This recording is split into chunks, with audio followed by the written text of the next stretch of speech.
नमो तस् भगवतो अरहतो सम्मा संबुद्धस्स। सभी साधक साधिकाओं को मेरा नमस्कार। आज हम लोग धर्म चर्चा करते हैं चित्तवज्ञों के गाथा कथा और उसके अर्थ को जान करके। तो आज के कहानी में है चित्तहस्त की कहानी। एक बार श्रावस्ती में एक गांव का गाय खो गया। गाय खो गया तो वह सभी उस गांव के वासी गाय को खोजने के लिए जंगल की ओर चल पड़े। जंगल में बहुत दूर दूर तक घुमा, लेकिन उन लोगों को गाय नहीं मिला। गाय नहीं मिला, वो लोग बहुत ही भूखे प्यासे थे। तो उस जंगल के पास में ही एक आश्रम था जहाँ भिक्षु लोग रहते थे। तो वहाँ पे जा कर के इन लोगों को कुछ खाना कुछ पानी मिल जाएगा, ऐसा सोच करके ये लोग उस ओर चल पड़े। जब ये लोग वहाँ पहुँचे तो भिक्षु संघ भोजन ग्रहण कर चुके थे, लेकिन वे लोग जब भी भोजन करते हैं तो पात्र के जो भिक्षा पात्र उसके एक तरफ से भोजन ग्रहण करते हैं, एक तरफ स्वच्छ, उसमें कोई जूठा ना पड़े, उसमें कोई हाथ का मैला ना चला जाए, ऐसा ध्यान में रखते हुए भोजन करते हैं। तो वे लोग एक तरफ का भोजन करके रखे हुए थे। तब वे लोग जब पहुंचता है वहाँ पे तो भिक्षु संघ उनको थोड़ा बहुत भोजन बचा हुआ है ऐसा खा करके उनको भोजन दे देता है। उन सब में से यह चित्तहस्त ये सारे बातों को नोटिस करता रहता है, विचार विमर्श करता रहता है कि क्या है। तो देखता है कि यहाँ पे भिक्षु संघ बहुत ही आनंद रूप से जीवन बिता रहा है और भोजन बहुत ही स्वादिष्ट है, इनका बहुत ही स्वादिष्ट है। और उनको पता चला कि यहाँ पे रोज़ उपासक संघ श्रावस्ती से आकर के उनके लिए भोजन तैयार करके लेके आता है। सभी लोग आराम से बैठ के भोजन ग्रहण करते हैं। तो उन सभी लोग में से ये चित्तहस्त सोचा कि क्यों न मैं भी भिक्षु बन जाऊँ, भिक्षु बन करके यहाँ पे आराम का जीवन बिताऊँ। क्योंकि सांसारिक दुनिया बहुत ही दुखमय है, बहुत ही कठिन परिश्रम करना पड़ता है पैसा कमाने के लिए, आजीविका के लिए। ऐसा सोच करके वह भिक्षु बन जाता है। अन्य सभी लोग अपने अपने गांव में चला जाता है। तो वह बहुत ही आनंद रूप से रहने लगा, अच्छे अच्छे स्वादिष्ट भोजन उनको मिलने लगा। और कुछ ही दिन में एकदम फूल के बहुत ही हट्टा कट्टा एकदम मोटा हो गया। मोटा होने के कारण उनको लगा कि आलसी के कारण क्यों ना मैं बिहार में बैठा रहूं, क्यों मैं जाऊँ भिक्षा गठन करने के लिए। ऐसा सोच करके वहाँ भिक्षा गठन करने नहीं जाता था। फिर कुछ दिन में उनको सोच ऐसा आया कि क्यों ना मैं पुनः गृहस्थी बन जाऊँ। मैं तो दूसरे घर में जा कर के भिक्षा नहीं मांग सकता हूँ। अगर मैं ऐसा भिक्षा मांगूंगा तो मैं और फूलता जाऊँगा और दूसरों के मांग कर क्यों खाओ। मैं पुनः गृहस्थी बन जाता हूँ और अपना जीवन चलाता हूँ। ऐसा सोच करके वह जीवन छोड़ करके घर जाता है और वहाँ पे पुनः गृहस्थी का जीवन बिताने लगता है। तो ये चित्तहस्त का चित्त इतना अस्थिर था, इतना चंचल था। वह ऐसे गृहस्थी से प्रवर्जित से गृहस्थी ये 6 बार करता है। 6 बार यह भिक्षु बनता है, 6 बार छोड़ के चला जाता है। तो इनके मन के स्वभाव, चित्त के स्वभाव को देख करके भिक्षु को लगता है कि इनका चित्त अस्थिर है, स्थिर नहीं है, इसीलिए चित्तहस्त इसका नाम रख देता है। तो ये जब सब कुछ छोड़ करके चला जाता है गांव में, अपने घर में पत्नी के साथ रहने लगता है। तो पत्नी का पेट से बच्चा था, वह गर्भावस्था में था। उनका देख रेख ये चित्तहस्त ही करता था। पत्नी अब पेट में बच्चा होने के कारण आराम करता था। तो यह खेत में जा कर के हल चलाना, अनाज रोपना, सारे घर का काम का जिम्मेदारी इसके ऊपर था। एक बार ये थके हारे आता है, खेत से थके हारे आता है। तो जब घर में प्रवेश करता है तो इनका पत्नी जो पेट से था, प्रेग्नेंट था, उनका पेट फूला हुआ है और उनको तो आराम की आवश्यकता होता है, तो वह सोई हुई है। सोते समय वह खर्राटे ले रही है, दांत भी चबा रहा है, दांत एक काट रहा है, दांत कटने का आवाज़ कर रहा है, किट किट का आवाज़ आ रहा है और मुंह से लार भी टपक रहा था। उनके बाल पूरा बिखरे हुए थे और उस पेट में बच्चा होने के कारण अब इधर उधर डोल भी नहीं सकता है, समस्या होता है। तो नींद के साथ साथ एक खर्राटे ले रहे थे। अब ज़्यादा चल फिर भी नहीं सकता है, बच्चा है पेट में। तो ये सारे चीज़ों को नोटिस करता है। ये इनका जितना इतना अस्थिर था कि तुरंत कुछ देख लिया, उसको प्रभावित होकर के फिर तुरंत मन बदल के कहीं और चला जाता था। ये सारी बातों को नोटिस करता है। कह रहे कितना संसार जो है अनित्यमय है, कितना गंदगी से भरा हुआ है। आप सभी ने भी नोटिस किया होगा, आपके जो प्रिय है, माता पिता भाई बहन पत्नी पति या आपके प्रेमी प्रेमिका, कभी कभी ऐसा मन में विचार आता है कि उनको देख देख करके कि कितना चेहरा सुंदर था, अभी कितना गंदगी से भर गया है। कल बहुत ही अच्छी अच्छी बातें कर रहा था, आज कितना बेकार बातें कर रहा है। कल कितना सुंदर था, आज कितना भद्दा हो रहा है। कल उनके बाल काले थे, आज कितना सफ़ेद हो गए हैं। कल उनके बोलने का हाव भाव, उनका व्यवहार कितना अच्छा था, आज कितना बुरा हुआ है। ये सब परिवर्तन होते हुए देखा होगा। जो इसने चित्तास्तर ने स्त्री के प्रति देखा, आप लोग पुरुष के प्रति देखिए। जो पुरुष बहुत सुंदर है, बाल सजे धजे है, चेहरे में कुछ लगाया हुआ है और बहुत ही अच्छे स्वभाव से बात कर रहा है, मुस्कान भरे शब्दों में बात कर रहा है। देखते देखते जाइए, या तो आपने देखा ही होगा। कल देखिए, परसों देखिए, कैसे बात करने लगेगा, कैसा व्यवहार करने लगेगा, उनका आदत कितना बेकार रहेगा। तो ऐसे परिस्थितियों को ये चित्तस्थ ने अपने पत्नी के ऊपर देखा कि कितना परिवर्तन है, कितना गंदगी से भरा हुआ है। ऐसा सोच करके उसके मन में अनित्य दुख अनंतता का बोझ जगता है। वह वहाँ से भाग उठता है, भाग करके सीधा बिहार की ओर जाता है। रास्ते में वहाँ सोचते हो जाता है कि संसार अनित्य है, दुख है और अनंतता है, कि मैं इतना उलझन में पड़ता रहा कि ये सुखमय है, वो सुखमय है। सुख को खोजने के चक्कर में कहाँ से कहाँ गया, कितना भटका, लेकिन अब मुझे ज्ञान हो गया। संसार अनित्य है, दुख है, अनंतता है। ऐसा सोचते हुए, ऐसा विश्लेषण करते हुए, जानते हुए बिहार पहुंचता है। वहाँ पहुंचने के साथ साथ वहाँ सोतापत्ति फल प्राप्त कर लेता है। फिर भिक्षुओं से निवेदन करता है कि भिक्षुए कृपया मुझे आप अपने संग में शामिल कर लीजिए, अब मैं पुनः गृहस्थ नहीं बनूंगा। लेकिन चित्तस्थ के इतने बार ये घर से आश्रम की ओर, आश्रम से घर की ओर, गृहस्थ से प्रवज्य की ओर, प्रवज्य से गृहस्थी की ओर जा चुका था, तो इनसे विश्वास उठ चुका था भिक्षु का। तो भिक्षु कहते हैं कि आप तो अभी कह रहे हैं ऐसा करेंगे, लेकिन आप नहीं आएंगे। ऐसा कह करके उनको नहीं देता है, दीक्षित नहीं करता है। बार बार उनके रिक्वेस्ट करने पर, उनके मनाने पर फिर भिक्षु पुनः मान जाता है और वह सतत ध्यान धर्म साधना का अभ्यास करते करते अरहत की प्राप्ति कर लेता है। अरहत की प्राप्ति करने पर उनको तो पता चल जाता है, लेकिन अन्य भिक्षुओं को जो नवीन थे, जो अरहत की प्राप्ति नहीं कर चुके थे, जो उनको जानते थे, वो लोग इनको चिढ़ाने लगे। क्यों चित्तस्थ भिक्षु, आज तो बहुत दिन हो गया, अभी तक घर नहीं गए, क्या बात है, अभी तक तो घर चला जाना चाहिए, फिर 1 महीना आराम करके फिर आना चाहिए। ऐसा कह करके उनका मजाक उड़ाता है। कई बार उनका मजाक उड़ाता है। तो ये भिक्षुए इनके सच्चाई को जानने के लिए भगवान बुद्ध के पास जाता है।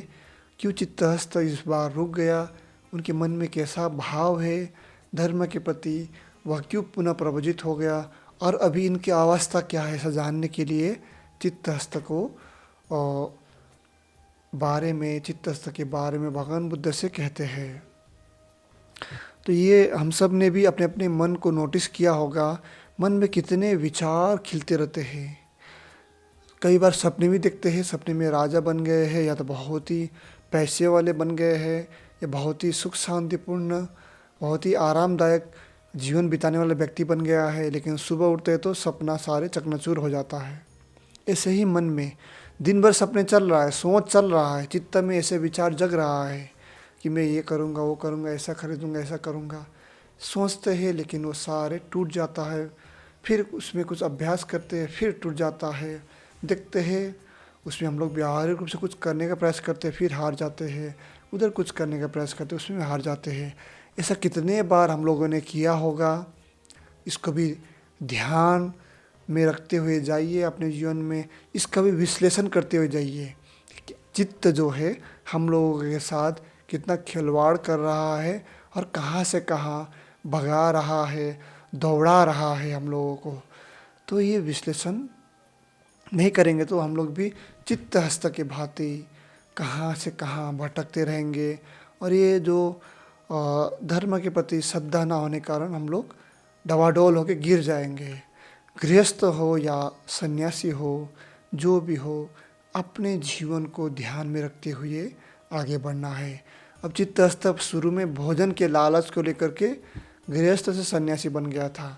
अभी भी बहुत सारे लोग हैं जो खाने पीने और अच्छे सुविधाओं को देख करके अपने पद प्रतिष्ठा मान सम्मान के लिए ही भिक्षु बना है, गृहस्थ से भिक्षु बना है। लेकिन ये जीवन उचित नहीं है। खा खा के मोटा तो हो जाएंगे, लेकिन चित्त में, मन में कोई धर्म की पेड़ या पौधा नहीं जग पाएगा। धर्म के बीज तो अंदर दबा पड़ा है, उसमें खाद नहीं चल पाएगा। आप खा पी के मोटा हो जाएंगे चित्तस्थ की भांति, लेकिन धर्म में एक कदम भी आगे नहीं बढ़ पाएंगे। गृहस्थ जीवन बिता रहे हो तो अपने सुख शांति के लिए ही ना करें, अपने साथ साथ समाज के कल्याण के लिए कुछ करें और अपने आप को ध्यान साधना में तत्पर प्रयत्नशील होकर के निरपेक्ष भाव से, निष्पक्ष भाव से सबके प्रति दया करुणा मैत्री बांटे, सबके लिए प्रार्थना करे, सबके को आशीर्वाद करे और सबको धर्म बताने का प्रयास करे। तब ये संभव हो सकता है। नहीं तो ये मेरा धर्म हो, ये तेरा धर्म, ये उनका अभ्यास है, मेरा अभ्यास, ऐसा करते करते हम लोग भेदभाव को ही बढ़ाने में सफल होंगे। समाज में हिंसा और समाज में भेदभाव को ही जगा पाएंगे। समाज में दया करुणा मैत्री, समाज में भेदभाव रहित सबके प्रति मानव धर्म, सनातन धर्म जो कभी अंत ना हो, जो सबके लिए इक्वल हो, बराबर हो, ऐसा स्थापित नहीं कर पाएंगे। अपने साथ साथ दूसरों को भी डोलाएंगे इधर से उधर। तो ये लालच में पड़ने के कारण इसने ऐसा किया। तो भगवान बुद्ध भी इन सब को समझाने के लिए दो गाथा कहते हैं, जो गाथा इस प्रकार है। गाथा है, अनवठित चित्तस्य सद्धम्मं अभिजानतो परिलावा पसादस्य पन्याना परिपूरति। अर्थात जिसका चित्त अस्थिर है, जो सद्धर्म को नहीं जानता, जिसकी श्रद्धा चंचल है, उसकी प्रज्ञा पूर्ण नहीं हो सकती है। चित्त अस्थिर है, डावाडोल होता है, जो सद्धर्म को नहीं जानता है। अब ये धर्म की बात कह गए, सद्धर्म जो सबके लिए सुंदर रूप से कहा गया हो, सब में भेदभाव रहित हो, उसी को सुंदर धर्म, सद्धर्म कह सकते हैं। जिसकी श्रद्धा चंचल है, श्रद्धा मतलब होते हैं कि माता पिता के प्रति श्रद्धा मतलब होता है सम्मान की भाव, एक इज्जत देना, उनके जो भी योगदान के प्रति एक कृतज्ञता का भाव बनाए रखना मन में। कार्य को करते समय, उनकी सेवा करते समय में मन में ऐसा ना हो कि गांव के लोग, समाज के लोग, परिवार के लोग देख रहा है इसलिए मैं सेवा कर रहा हूँ। अगर ऐसा मन में भाव है तो वो श्रद्धा नहीं है, वह कुछ कूटनीति, चाल, छल कपट है।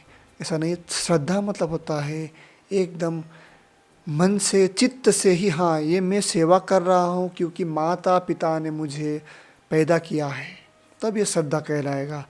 जिसकी श्रद्धा चंचल है, अब धर्म के प्रति भी प्रश्न उठता है ना कि मैं इतने दिन से ध्यान का अभ्यास कर रहा हूँ, पूजा पाठ कर रहा हूँ, लोगों की सेवा कर रहा हूँ, मुझे क्या मिलेगा। आज के समाज के भाग दौड़ भरा जिंदगी को देख करके लगता है कि अभी मैंने 1 घंटा काम किया तो मुझे 150, 300, 400, 500 रुपये मिलना चाहिए, या तो 1 लाख 2 लाख मिलना चाहिए। कुछ भी मिला नहीं, मिलना चाहिए। लेकिन अब ऐसे ही धर्म के अंदर में भी इतना अभ्यास किया मैंने, 1 घंटा 2 घंटा, 1 दिन 2 दिन, मुझे तो इतना तो मिलना चाहिए, वो मिला नहीं। लगता है इसमें कुछ खराबी है, धर्म में कुछ खराबी इसलिए नहीं मिला। ऐसा मन में विचार जगने के बाद धर्म में श्रद्धा नहीं हो पाता है। पंचशील क्या है, 5 नियम, चोरी नहीं करना, झूठ नहीं बोलना, व्यभिचार नहीं करना, इसमें श्रद्धा नहीं रहेगा। बुद्ध के प्रति, धर्म के प्रति, संघ के प्रति श्रद्धा नहीं रहेगा।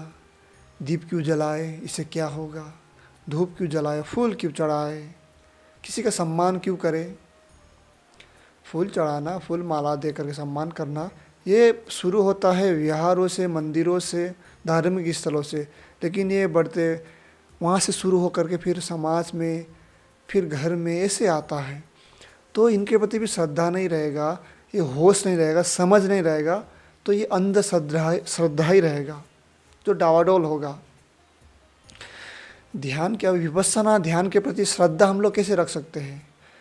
इससे कुछ मिलता है या नहीं मिलता है, वो जो सामाजिक दृष्टिकोण से देखेंगे तो मिलना चाहिए, तो इतना मिले कि ये घर जो दिख रहा है मेरा, इसमें भर जाना चाहिए।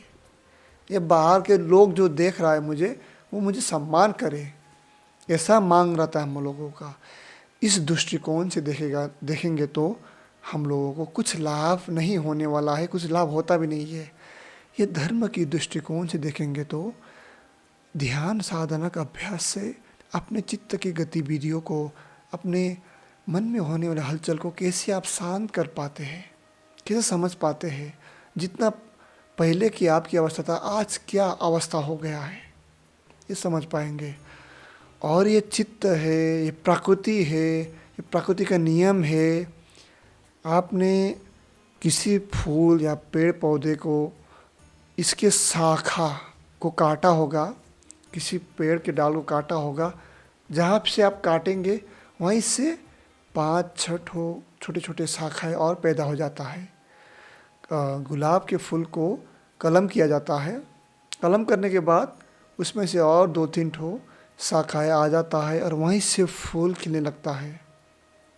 तो प्रकृति का यही नियम है कि आप कुछ उसके अगेंस्ट में करेंगे तो वो और बढ़ चढ़ के बाहर आएगा। एक गुलाब के डाल को कलम किया, वहाँ से 4 आ जाएगा, 4 कलम करेंगे 8 आ जाएंगे। एक पेड़ के पौधों को, एक पेड़ के शाखा को काटेंगे तो वहाँ से 4 आ जाएगा, 4 काटेंगे और आ जाएगा। ऐसे ही चित्त से आप राग द्वेष मोह को हटाने का प्रयास करेंगे, ऊपर का हट जाएगा और 4 आ जाएगा। जितना तीव्रता पहले था उससे दुगुना तिगुना 4 गुना और बढ़ेगा। तो इस बात को समझिए कि अभी हम लोगों के मन में विकार कम है, या जितना है वो कुछ नहीं है। वो कितने जन्मों का जो दबा पड़ा विचार है और निकल के बाहर आएगा, पहले से प्रभावशाली होकर के आएगा, आपको हिला डुलाएगा, ध्यान करने नहीं देगा आपको। जो मन में पहले का अशांति था, ध्यान करने से और शांत हुआ, पहले के अशांति से भी बढ़कर के अशांति आएगा। तो इसके लिए तैयार रहिए। प्रकृति के अगेंस्ट ही कहिए ध्यान साधना का अभ्यास, इसको समझने जा रहा है, इनके चाल ढाल को बैलेंस करने जा रहे हैं। इसीलिए इसे चित्त के चंचल होना स्वाभाविक है। जितना ध्यान करेंगे उतना ही ज़्यादा चंचल भी हो सकता है, इसको समझना आवश्यक है। क्योंकि हम लोगों ने वर्षों तक ध्यान साधना को छोड़ करके चित्त को खिलाने में पिलाने में लग गए हैं, खा पी के तगड़ा हो गया है ये। अब धीरे धीरे इसको समझते हुए इसको बैलेंस करना है, तो इस बात को समझेगा। इसीलिए यहाँ कहा गया है जिसका चित्त अस्थिर है। चित्त अस्थिर इसलिए होता है क्योंकि इसमें इतना जन्मों का क्लेश भरा पड़ा है, जो सद्धर्म को नहीं जानता। क्योंकि सद्धर्म को इसलिए नहीं जानता है जिसकी श्रद्धा चंचल है। चंचल श्रद्धा होने के कारण सद्धर्म को कैसे जानेगा? धर्म के प्रति श्रद्धा नहीं है। अब विहार जाएंगे, मंदिर जाएंगे तो कहेंगे कि हमको मेंबर बनना है, सदस्य बनना है, इसका देख रेख हम करेंगे, हमारे ऊपर हो। थोड़ा सा ध्यान साधना सीख लिए या थोड़ा सा धर्म को पढ़ लिए तो अब मुझे मेंबर बनना चाहिए, वहाँ जाके कुर्सी में बैठ जाएगा। ऐसे नहीं होगा। ये श्रद्धा जो है चंचल हो जाएगा। ये लालच मन में घूम रहा है ना, तो श्रद्धा चंचल है तो सद्धर्म को कभी नहीं जान पाएगा। उसकी प्रज्ञा पूर्ण नहीं हो सकता है। प्रज्ञा, ज्ञान, होश, निर्वाण कहाँ से पूर्ण होगा? धर्म के थोड़े से मात्रा में भी कुछ नहीं जानकारी हासिल नहीं कर पाएगा। तो फिर दूसरा गाथा बुद्ध कहते हैं, अनावसुत चित्तस्य अनन्नावहत चेतसो पुण्य पापहीनस्य नत्थि जागरतो भयं। अर्थात जिसके चित्त में राग एवं द्वेष नहीं, जिसका चित्त अस्थिर चंचल नहीं है, जो पुण्य और पाप विहीन है, उस जागृत पुरुष को भय नहीं हो सकता है। जिसका चित्त में राग द्वेष मोह नहीं है और जिसका चित्त स्थिर है, चंचल नहीं है, एक जगह पर स्थिर है, जहाँ पे आपको चाहते हैं ले जाना वहाँ चला जाता है, स्थिर चित्त है, जो पाप पुण्य विहीन है। ये बात समझ लेना चाहिए कि निर्वाण की अवस्था में आप पाप पुण्य विहीन हो जाते हैं। आप में पुण्य भी नहीं रहेगा, पाप भी नहीं रहेगा। तो ये निर्वाण की अवस्था जो है पाप पुण्य के परे है। हम लोग बहुत सारे पुण्य करते हैं, ये मिल जाएगा, वो मिल जाएगा, मन में बहुत इच्छा रहता है ना, वो लोभ है। हम लोग अभी मंदिर में 10 लाख रुपए दे दिए, इससे मेरा ये हो जाए, वो लोभी है। मंदिर में खाना पीना चढ़ाए, लड्डू चढ़ाए, ये मिल जाए, ये हमको ये मिल जाए, वो मिल जाए, गरीब को कुछ दे दिए, ये मिल जाए। वो पुण्य कमाने के चक्कर में एक लोभ मन में क्लेश ही जगा रहा है। यानी जिंदगी के साथ भी, जिंदगी के बाद भी कहते हैं ना वो लाइफ इंश्योरेंस वाले, ऐसे ही हम लोग कुछ मांग रहे हैं, डिमांड रख रहे हैं। ये आवश्यक है लेकिन सीमित मात्रा में। जब हम लोग धर्म में और आगे बढ़ते जाएंगे तो ये विषय हम लोगों को अपने आप स्पष्ट होना शुरू हो जाएगा कि पाप पुण्य जो है हमारे सोतापत्ति, सगुदागामी, अनागामी, अरहत के परे है। ये तो अभी हम लोग साधारण अवस्था में ये मनुष्य लोक में जीवन यापन करने के लिए या अन्य लोक में जीवन यापन करने के लिए पाप पुण्य की आवश्यकता होता है। जब निर्वाण के करीब पहुंच जाएंगे तो ये दोनों से परे हो जाएंगे। इसलिए कहा है जो पाप पुण्य विहीन है। अब ये जो भिक्षु था चित्तहस्त, वह अरहत हो गया था, इसलिए बुद्ध ने कहा पाप पुण्य के विहीन है। उस जागृत पुरुष को भय नहीं होता है। वह पुरुष कितना भी मजाक उड़ाए लेकिन वो कुछ करने वाला नहीं है, वह भय विहीन है। उनके मन में कुछ किसी के प्रति आसक्ति भी नहीं, किसी के प्रति देश भाव भी नहीं है। वह न्यूट्रल है, वह आनंदित है, उपेक्षित भाव में रहता है। तो इस अवस्था में वह भिक्षु पहुंच गया था। उसके चित्त से राग द्वेष हट चुका था। जिसका चित्त स्थिर था वह पुण्य और पाप के विहीन था। उनके मन में कोई भय नहीं है। ऐसा कह करके उन भिक्षुओं को समझाते हैं कि जितने भी आप कहीं पे भी रहे, कुछ भी करें, विहार में रहे, घर में रहे, लेकिन आपके मन में वो धर्म के प्रति श्रद्धा बना रहे। पाप पुण्य क्या है इसको जानने के लिए तत्पर प्रयत्नशील रहे। किसी के कहने पर हंस रहे हैं, किसी के कहने पर रो रहे हैं और घंटों भर बैठ के फालतू के बकवास कर रहे हैं, धर्म के नाम पर विहारों में ऐसे कर रहे हैं, ऐसा नहीं होना चाहिए। समय कम ही है आपके पास, लेकिन आप धर्म को जान सकते हैं, आप निर्वाण को प्राप्त कर सकते हैं। जिस प्रकार यह चित्तस्थ भिक्षु इतना दौड़ भागा, बिहार से घर, घर से बिहार, इतना दौड़ा भागा, लेकिन इनके चंचल चित्त ने ही ऐसा होश जगाया कि वह इस संसार के परे निर्वाण को प्राप्त कर लिया। हम लोग को भी इसी तरह डटे रहना चाहिए। आप सबका जीवन धर्ममय हो, ज्ञानमय हो, होशमय हो। आप सब धर्म में ऐसे ही आगे बढ़ते रहे, यही मेरा आपके प्रति सद्भावना है।